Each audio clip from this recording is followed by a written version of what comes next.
নমস্কার, আমার চ্যানেলে আপনাদের সকলকে স্বাগত জানাই। আজ আমি আমার চ্যানেলে আপনাদের জন্য একটি দারুণ রেসিপি নিয়ে এসেছি। রেসিপিটির নাম হলো থুকপা। এটি একটি তিব্বতের রেসিপি, তবে এখন ইন্ডিয়াতে অনেক জায়গায় এই রেসিপিটি বিভিন্ন রেস্টুরেন্টে অ্যাভেলেবেল রয়েছে। তো চলুন আজকে কিভাবে খুব সহজ পদ্ধতিতে বাড়িতে থুকপা করে নেওয়া যায় দেখে নিন। প্রথমে আমি এখানে থুকপা সেদ্ধ করে নিচ্ছি। থুকপা সেদ্ধ করার জন্য জলে সামান্য একটু লবণ দিয়েছিলাম। 80% সিদ্ধ হওয়ার পর নামিয়ে দিয়েছি। আজ করব ভেজিটেবল থুকপা উইথ মাশরুম। তো থুকপা করার জন্য প্রথমে একটি ড্রাই মশলা তৈরি করে নিয়েছি। তার জন্য হাফ চামচ মেথি, 4-5টার মতন গোলমরিচ আর হাফ চামচ জিরা ভেজে নামিয়ে রাখলাম।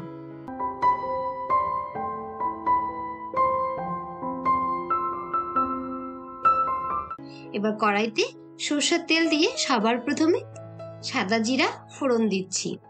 এবার কিছু মশলা আমি রেখেছিলাম কুচি করে, তার মধ্যে রসুন আছে, আদা ও কাঁচা লঙ্কা।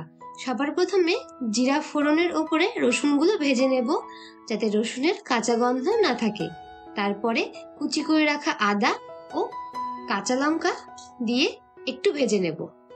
ভেজে নেওয়ার পরে সবজি নিয়েছি, যেহেতু ভেজিটেবল করব তার জন্য গাজর, ক্যাপসিকাম, পেঁয়াজ, টমেটো, তার সঙ্গে মাশরুম। এবার পেঁয়াজগুলো সেই আদা রসুনের সঙ্গে ভেজে নিচ্ছি। আর মাশরুম আমি আগেই ভেজে রেখেছিলাম। এবার আমি মাশরুমের স্মেল যাতে সম্পূর্ণভাবে চলে যায়, পেঁয়াজ ও রসুনের সঙ্গে আরো একটু ভেজে নিচ্ছি। এবার এক এক করে সমস্ত সবজি ভেজে নিতে হবে মাশরুম, পেঁয়াজ ও বাকি মশলাগুলোর সঙ্গে। সবার প্রথমে গাজর ভাজবো, কারণ গাজর ভাজতে একটু সময় বেশি লাগে। কিন্তু একটা জিনিস খেয়াল রাখতে হবে, যাতে কোনোভাবে কালার না চলে আসে বা লালচে কালার যাতে না আসে, তো সেইভাবে ভাজতে হবে, মানে সবসময় খুন্তি নাড়তে থাকতে হবে। গাজর ভাজা কিছুক্ষণ পরেই ক্যাপসিকাম ও টমেটো দিয়েও একটু ভেজে নেব। যখন ভাজা মোটামুটি হয়ে আসবে তখন স্বাদ মতো লবণ ও হলুদ দিয়ে 1 থেকে 1.5 মিনিটের মতন একটু নেড়েচেড়ে গুঁড়ো করে রাখা মশলা, যেই মশলাটা আমি পেঁয়াজ রসুন ভাজার আগেই তৈরি করে রেখেছিলাম। এবার থুকপার যে জল আমরা স্টোর করে রেখেছি, সেখানে সামান্য একটু কর্নফ্লোর গুলিয়ে সবজির উপরে দিয়ে দিচ্ছি। এবার 2 থেকে 3 মিনিটের জন্য কভার করে দেব, কারণ থুকপার ফ্লেভারটা আমরা ভেজিটেবলের মধ্যেও আনবো, তার জন্য জল আমরা ফেলিনি, রেখে দিয়েছিলাম।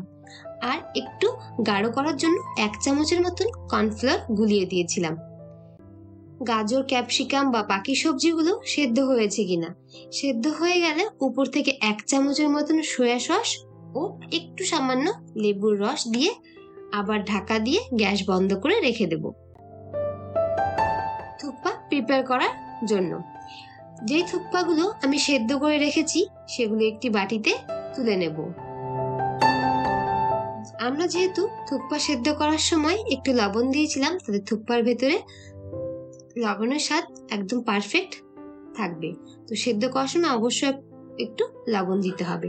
আর যে স্যুপ তৈরি করেছি ভেজিটেবল স্যুপ, সেই স্যুপ উপর থেকে থুকপার উপর থেকে দিয়ে দিতে হবে সম্পূর্ণ স্যুপ ও সবজিগুলো। একটু একটু করে সম্পূর্ণ আমি দিয়ে দিয়েছি।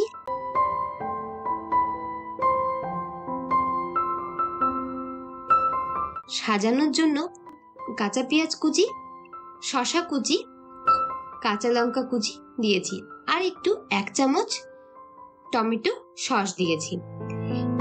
এইভাবে আমরা থুকপা রেডি করে নিলাম।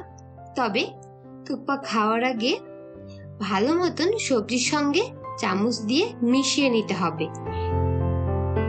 আর সবজির সঙ্গে থুকপা ভালো মতন মিশে গেলেই একদম খাওয়ার উপযুক্ত হয়ে যাবে থুকপা। যাই হোক, এই রেসিপিটি আপনাদের কাছে কেমন লাগলো? শীতের সকাল বা বিকেলের স্ন্যাক্স হিসেবে ভীষণ সুন্দর একটি হেলদি খাবার, ছোট থেকে বড় সকলের জন্যই খুবই ভালো একটি খাবার।